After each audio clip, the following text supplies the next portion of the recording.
Dari pantauan pesawat tanpa awak atau drone, beginilah kondisi Jalan Raya Batu Tulis di area proyek pembangunan flyover Stasiun Batu Tulis Kota Bogor pasca longsor yang terjadi pada Kamis petang.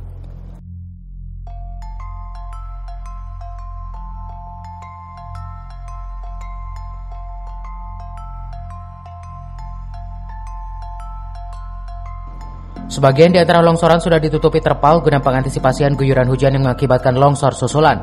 Arus lalu lintas yang didominasi kendaraan roda 2 dari arah Cipaku menuju pusat kota terpantau lengang lancar.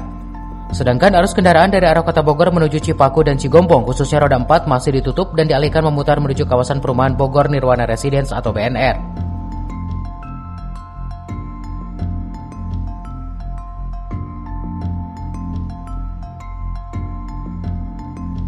Sementara pagi ini Jumat 17 November 2023 belum terlihat adanya aktivitas pengerjaan proyek flyover stasiun dan perbaikan lokasi longsor.